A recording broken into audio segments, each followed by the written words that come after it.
Be me, Earl. 30s, work in IT for a generic tech company, the kind with a bland logo and a mission statement about innovating synergistic solutions. It pays the bills. For years, the job was actually pretty decent. It was the perfect gig for an introvert. Come in, put on my headphones, solve complex problems that baffled everyone else, collect my paycheck, go home. No drama, no office politics, just code, coffee, and quiet competence. My team was a small group of guys who were all on the same wavelength. We communicated in bug reports and Simpsons quotes. Our old boss was a guy who just cared about results. As long as the systems were running, he didn't care what we did. It was a well-oiled machine, a peaceful existence. Then he retired, and the company hired Kimberly. She wasn't from a tech background. Her resume was all in HR and corporate culture development. From day one, everything changed. Her first all-hands meeting wasn't about our projects or goals. It was a 90-minute presentation on her vision for the department's social footprint. She used a lot of words that sounded important, but meant nothing. Leveraging authenticity, fostering brave spaces, interrogating our implicit biases. Me and my work buddy Fred just sat in the back, trying not to make eye contact with anyone. Fred's the only guy I really talk to at work. He's been there as long as I have, seen it all. He has a finely tuned radar for corporate nonsense. Within a week, the office started to feel different. Posters went up in the break room with smiling stock photo people and slogans like, "Diversity is our strength." We got a mandatory email signature template that included our pronouns and a link to the company's equity statement. Anytime someone questioned a new, inefficient workflow she introduced, she'd get this tight, pained look on her face. She'd say something like, "I'm hearing a lot of resistance to change, and we need to unpack why that is." It was impossible to have a normal conversation. Everything became a potential landmine. Then Renee started to become her star pupil. Renee was on the marketing side of our team, always seemed a bit desperate for attention. She saw which way the wind was blowing and immediately latched on to Kimberly. Suddenly, Renee was an expert on social justice. She'd gently correct people in the team chat. Someone would say, "Hey guys, the server is down." And Renee would pop in with, "Friendly reminder to use inclusive language. Folks or team is a great alternative." She'd bring up articles she read about emotional labor in meetings. Kimberly would just beam at her, nodding enthusiastically. "Thank you for sharing that, Renee. That's a very important perspective." It felt like living in a weird, corporate-sponsored re-education camp. Productivity, of course, went right into the toilet. Projects were delayed because Kimberly would insist on multiple pre-mortem inclusivity reviews to make sure our software architecture wasn't perpetuating harmful systems. Nobody knew what that meant, so we just nodded and added another 2 weeks to the timeline. Fred and I developed a system of silent communication. A raised eyebrow during a meeting meant, "You hearing this crap?"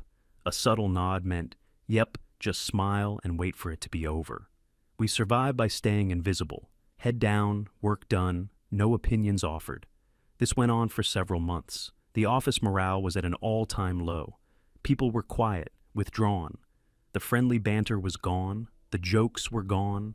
Everyone was just trying to get through the day without ending up in Renee's crosshairs or on Kimberly's people-to-watch list. So, one week, it was particularly rough. Kimberly decided our team needed to do a privilege walk exercise during our weekly meeting.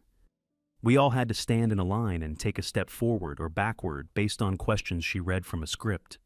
It was the most cringe-inducing, uncomfortable hour of my professional life.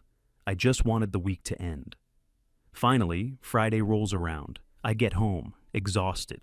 All I want to do is decompress, turn my brain off, and not think about work for 2 days. I'm sitting on my couch, scrolling through my phone. My cat, a ridiculously dumb but lovable orange tabby, decides to entertain himself. He finds an empty shipping box I'd left on the floor and manages to cram himself inside it. He's just sitting there, this little orange head poking out, looking incredibly proud of himself. A moment later, the mailman walks up the path to my front door. The cat sees him through the window and his whole body tenses up. He puffs out his chest, tries to look big and intimidating from inside his cardboard fort. It was a genuinely funny, silly moment. Without thinking much of it, I took a picture. I have a personal social media account, mostly for keeping in touch with a few college friends and family. It's not connected to my work in any way. I don't even use my full name. I posted the picture with a caption, something totally innocuous. My fierce predator defending his fortress from the mailman. He identifies as a threat. I thought it was a clever, harmless little joke, a play on words using current slang. I got a couple of LOL reactions from my friends, and then I completely forgot about it. I enjoyed my weekend, went for a hike, worked on my car, played some video games. For 48 glorious hours, I didn't think about Kimberly, Renee, or the brave space of my office. Then came Monday morning. I walked into the building, and the atmosphere was thick with tension. It was even quieter than usual. People were at their desks, but nobody was talking. I saw a few people glance at me and then quickly look away. Strange. I got to my desk and started my computer. A few minutes later, I saw Renee walk out of Kimberly's glass-walled office. She had this look on her face, a mixture of smug satisfaction and righteous indignation. She made a point of looking directly at me as she walked back to her desk. My stomach dropped. I knew instantly that something was wrong, and I knew it involved her. Fred must have seen it too. He rolled his chair over to my cubicle, keeping his voice low. "Hey man, you all right? The vibe in here is super weird today." I just shook my head. "I don't know. Just saw Renee coming out of Kimberly's office looking like she'd just won the lottery." Fred's face went pale. "Dude, she was in there for almost half an hour. She had her phone out, showing Kimberly something. They both kept looking over in this direction." A cold dread washed over me. My mind started racing. What could it be? An email? A line of code I wrote? A comment I made last week? Then it hit me. The post, the cat picture. No, it couldn't be. That's insane. Who would even be looking at my personal account? It had to be Renee. She must have somehow found my profile and had been stalking it, just waiting for something, anything she could use. I felt sick. For the next hour, I just sat there, staring at my screen, pretending to work. My heart was pounding in my chest. Every time a new email notification popped up, I flinched. I was just waiting for the axe to fall. And then it did. An email from Kimberly. Subject: Urgent team huddle, conference room B, mandatory attendance. This was it. I looked over at Fred. He just gave me a look that said, "Good luck." I got up and walked towards the conference room, like a man walking to the gallows. The whole team was already there, sitting around the big table. Nobody was talking. The silence was deafening. Renee was sitting right next to the empty chair at the head of the table, where Kimberly would sit. She had her notebook open and was avoiding everyone's gaze, feigning professionalism. Kimberly walked in a moment later. She closed the door behind her. The click of the latch echoed in the silent room. She didn't sit down. She stood at the front of the room, her hands clasped behind her back. She started to speak, addressing the room as a whole, but I could feel her eyes on me. "Good morning, team. I've called this meeting because we need to address a serious issue that impacts the very foundation of our team's culture." Her voice was calm, measured, like a surgeon about to perform a difficult operation. "As you know, I've worked very hard since I joined this department to cultivate an environment of psychological safety and mutual respect. A brave space where everyone feels seen, heard, and valued." She paused for dramatic effect. "It is a fragile ecosystem, and it requires constant vigilance to protect it from elements that seek to undermine it, whether consciously or unconsciously." My hands were clammy. I could feel sweat trickling down my back. "It has been brought to my attention," she continued, her eyes finally locking onto mine, "that some individuals are not aligned with these core values, that they are engaging in behavior, even outside of work, that creates a hostile and unwelcoming atmosphere." I could see the confusion on some of my coworkers' faces. They had no idea what was happening. Fred was just staring at the table, his knuckles white. Then Kimberly picked up the remote for the projector. She clicked a button. The screen behind her lit up, and there it was. A giant screenshot of my social media post, my cat. In his box, the caption, "My fierce predator defending his fortress from the mailman he identifies as a threat," was blown up to a massive font size. A collective, quiet gasp went through the room. My brain just froze. I couldn't process it. This was not happening. Kimberly let the image hang there for a few seconds, letting the gravity of my crime sink in. "Now, some of you might look at this and see a harmless joke," she said, her voice dripping with condescension. "But we need to look deeper. We need to unpack the language being used here." She pointed at the screen. The use of the word predator. This is a loaded term, often used to normalize aggressive and dominant behaviors. In the context of our ongoing discussions about toxic masculinity, this is highly problematic. My jaw was on the floor. I literally could not believe what I was hearing. She wasn't done. And then we have this phrase, identifies as a threat. This is quite frankly a flagrant and deeply offensive mockery of an individual's right to self-identify.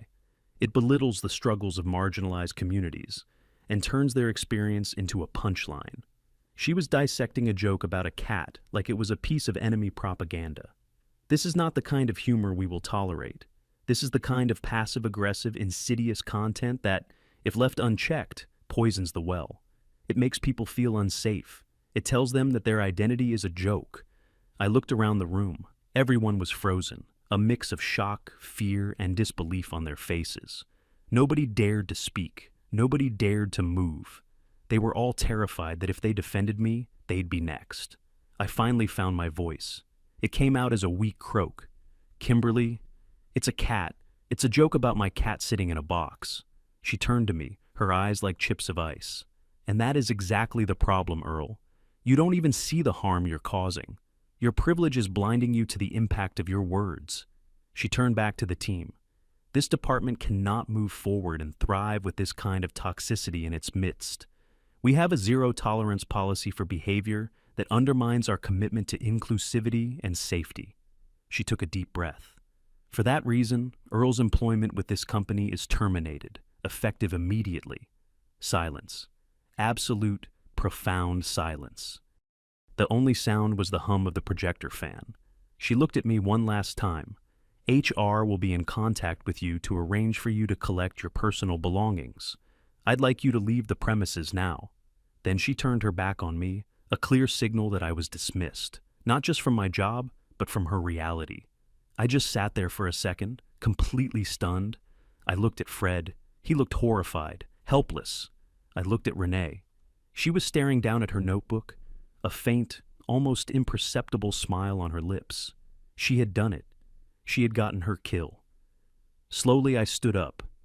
Every eye in the room was on me, but not on me. They were looking past me, through me, at the floor, at the ceiling, anywhere but at the guy who had just been publicly executed. I didn't say another word. I turned and walked out of the conference room. Walking back to my desk to grab my keys and wallet felt like the longest, most humiliating walk of my entire life. I could feel their eyes on my back. I was no longer a colleague. I was a contamination, a problem that had been removed. I walked out of that building and didn't look back. I sat in my car in the parking lot for what felt like an hour, just replaying the scene in my head. Fired for a cat meme. Publicly shamed in front of my entire team for a stupid, silly joke. The shock started to wear off, and something else took its place. A cold, burning anger.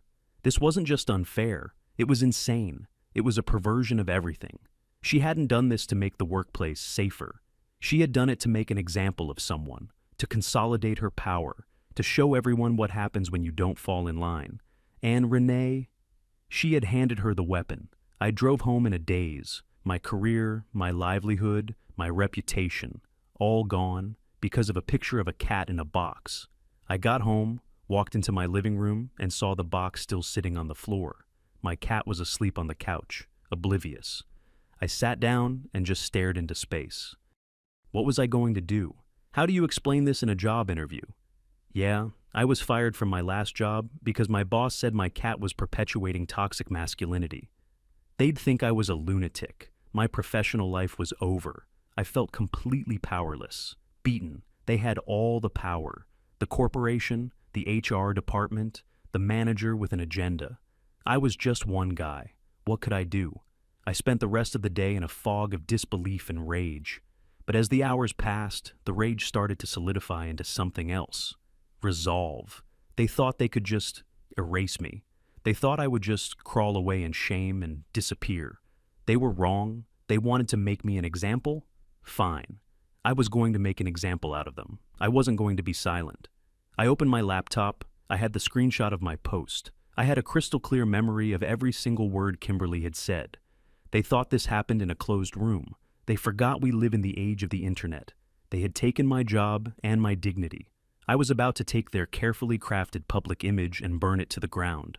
I pulled up Reddit. I knew exactly where I was going to post my story. I started to type, and I didn't hold anything back. I found a subreddit that was perfect, a place where people share stories of workplace madness. I gave the post a simple factual title, something like "Fired for a Cat" meme. Boss called it "Patriarchal Aggression" and did it in front of my whole team. I started writing the body of the post. My goal was to be as clinical and unemotional as possible. I knew that if I sounded like I was whining or exaggerating, people would dismiss it. The facts were so absurd, they didn't need any embellishment. I laid it all out, step by step. The peaceful office environment before Kimberly arrived, her obsession with corporate jargon and brave spaces, the rise of Renee as her loyal enforcer, then the incident. I described the photo of my cat. I typed out the caption verbatim. I attached the photo to the post so everyone could see the problematic content for themselves. Then I detailed the Monday morning meeting. I recounted Kimberly's speech as accurately as I could remember it. The part about the loaded term predator, the mockery of self-identification, the poisoning the well. I wrote about how she did it in front of everyone, the public humiliation, the walk of shame out of the office. I didn't editorialize. I didn't add my own feelings about it. I just presented the evidence, the receipts, as the internet calls them. I proofread it twice, made sure it was clear and concise, and then I hit post. For a minute, nothing happened. My story was just floating out there in the digital ether. I felt a sudden wave of anxiety. What if nobody cared? What if people thought I was in the wrong? I refreshed the page, one upvote, and a comment. "This can't be real. Please tell me this is creative writing." I replied, "I wish it were." I refreshed again, 5 upvotes, another comment. "OP, if this is true, this is the most insane thing I've ever read. Your boss is unhinged." Then a third, "I work in HR, and this is a lawsuit waiting to happen. Publicly shaming an employee like that is a massive liability." More upvotes started pouring in, 10, 50, 100. The comments started flooding in faster than I could read them. A strange sense of relief washed over me. I wasn't crazy. My reaction was justified. People were seeing the situation for exactly what it was, a complete abuse of power. I leaned back in my chair and just watched it happen. Within an hour, my post was on the front page of the subreddit.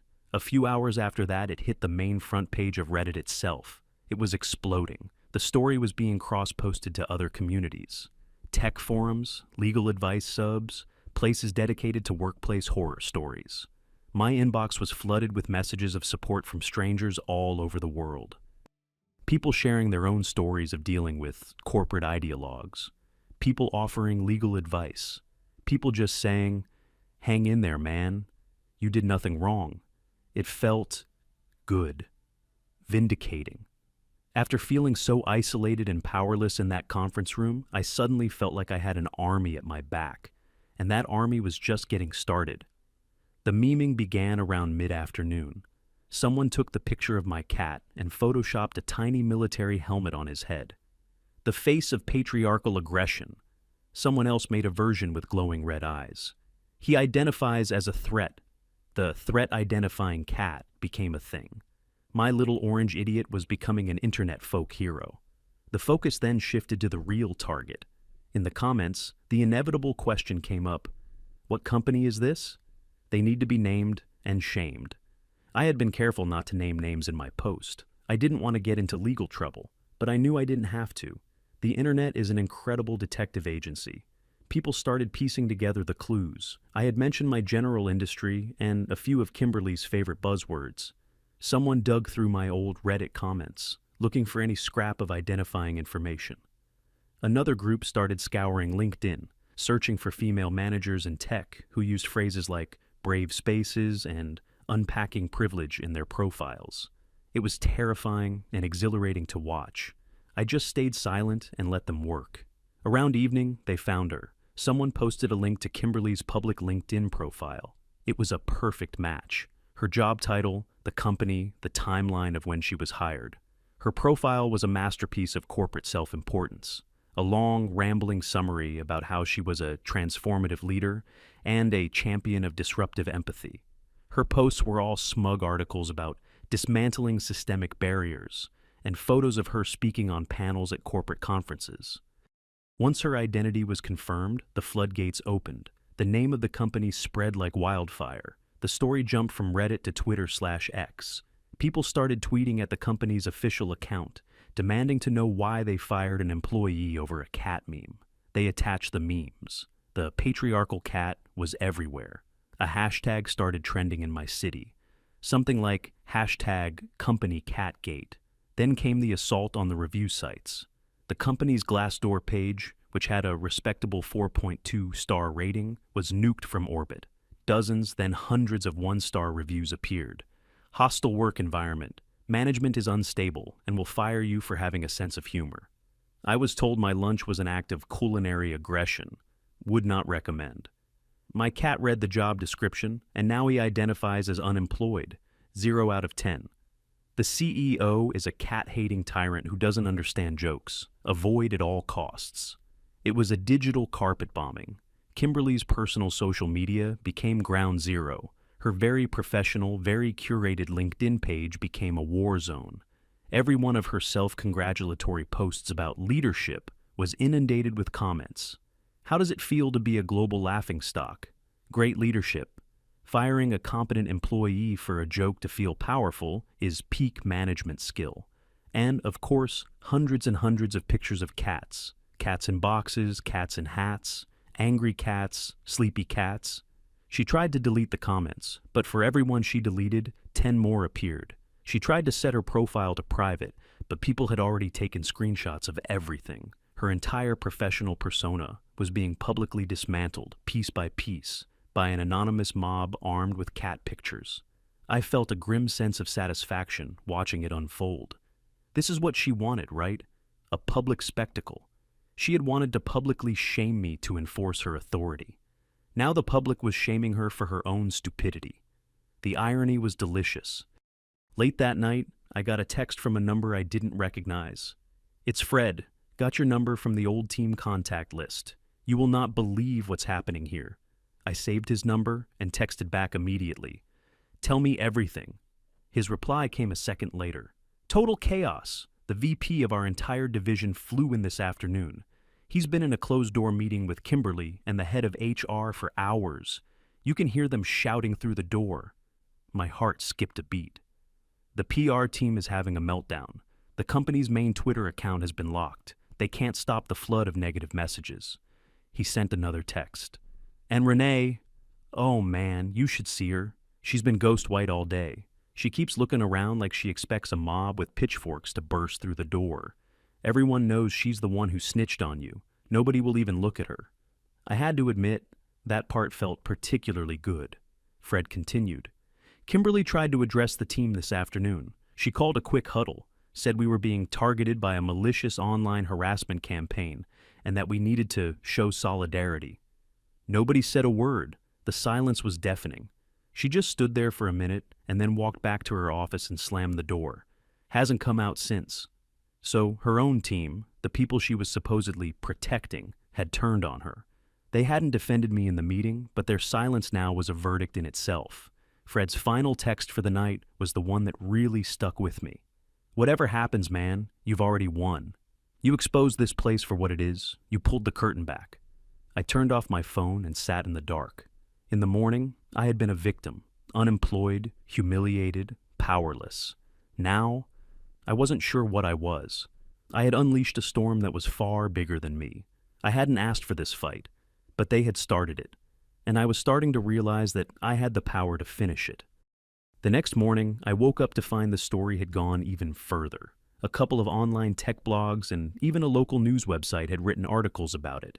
They were framing it as a cautionary tale of corporate culture gone wrong. My cat was now officially famous, or infamous. The narrative was set. A normal guy with a normal sense of humor had been crushed by an out-of-control, agenda-driven manager. I was the underdog, the relatable everyman. Kimberly was the villain, a walking caricature of everything people hated about modern corporate life. I spent most of the day just monitoring the situation. I didn't post anything else. I didn't need to. The fire was burning on its own now. I started thinking about my next steps. People on Reddit had been screaming at me to get a lawyer. I wasn't sure if I had a case. I lived in an at-will employment state. They could fire me for any reason or no reason at all. But the public nature of the firing, the defamation, maybe there was something there. I started researching employment lawyers in my area. Around 3 p.m., my phone rang. It was a block number. I hesitated, then answered. Hello? Hello? Am I speaking with Earl? The voice was professional, a little strained. A woman's voice I didn't recognize. This is he. Earl, my name is some generic name, and I'm the Senior Director of Human Resources for the company. I'm calling regarding the recent end of your employment with us. I stayed silent. Listen, we feel that there may have been a significant misunderstanding in how this situation was handled. A misunderstanding. That's what they were calling it. The company would like to formally apologize for the events that transpired on Monday. The actions taken by your direct manager do not reflect the values or policies of this organization as a whole. She was already throwing Kimberly under the bus. We would like to discuss a way to rectify this situation. To find an amicable solution that works for everyone. I could hear the desperation in her voice. This wasn't a courtesy call. This was a damage control call. They weren't sorry for what they did. They were sorry they got caught. They were sorry that their stock price had taken a small dip that morning. They were sorry that they were now the butt of every joke on the internet. I let the silence hang in the air for a few long seconds. I had them. I'm listening, I said, my voice perfectly calm. The power had shifted completely. I was no longer the guy being lectured in a conference room. I was the guy with all the leverage, and I was going to enjoy every second of it. I held the phone to my ear, listening to the HR director's carefully chosen words. Rectify this situation. Amicable solution. It was the language of a company in full-blown retreat. I decided to let her talk. She went on, explaining that my termination was a procedural error and a misjudgment on the part of a single manager. She was surgically separating Kimberly's actions from the company itself. Her tone was one of forced sympathy, the kind people use when they're reading from a script prepared by lawyers. She mentioned how much they valued my contributions during my years of service. Funny how they never mentioned that before. Finally, she got to the point. She said that as a gesture of goodwill, the company was prepared to offer me a severance package. She named a figure. It was basically 2 weeks' pay. A joke.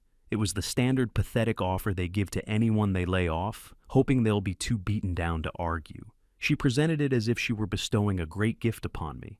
I didn't get angry. I didn't raise my voice. I just waited until she was completely finished speaking. Then I said, "That's not going to work for me." There was a pause on the other end of the line. I think she was genuinely surprised. She expected me to be grateful. Her voice changed slightly. A bit of the fake sympathy evaporated. "Well, what did you have in mind, Earl?"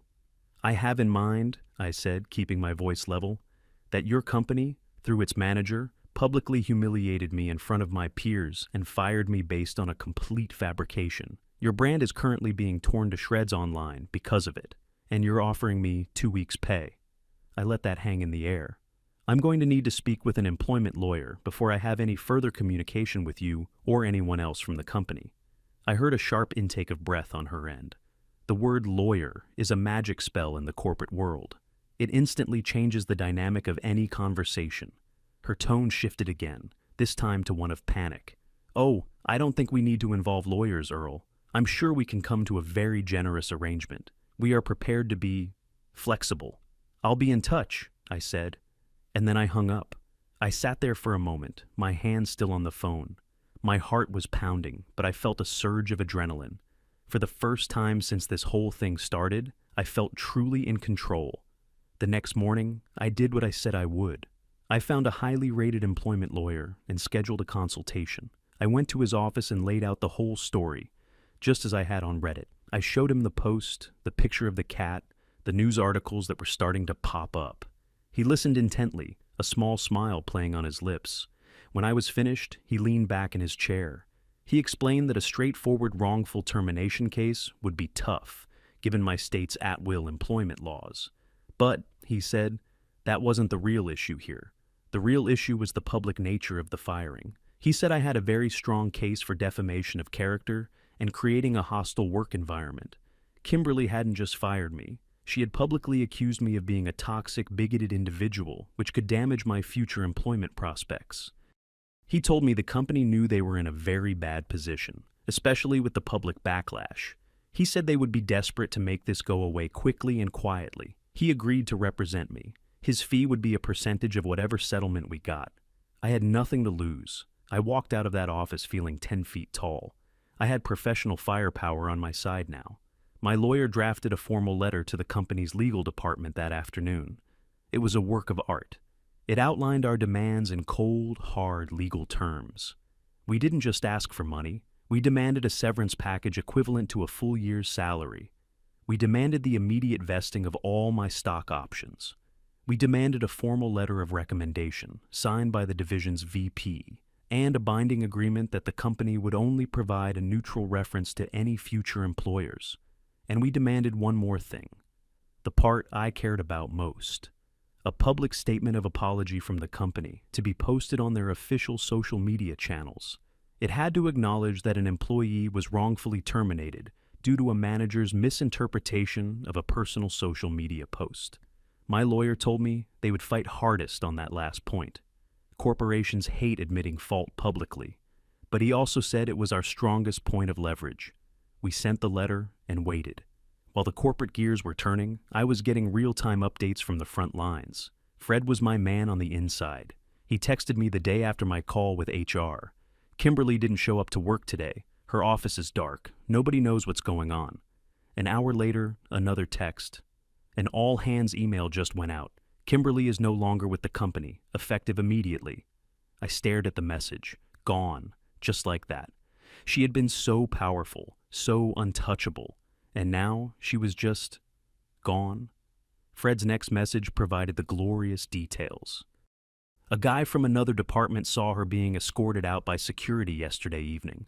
They had her carry her stuff out in a cardboard box. A cardboard box. The sheer, beautiful, poetic justice of it all.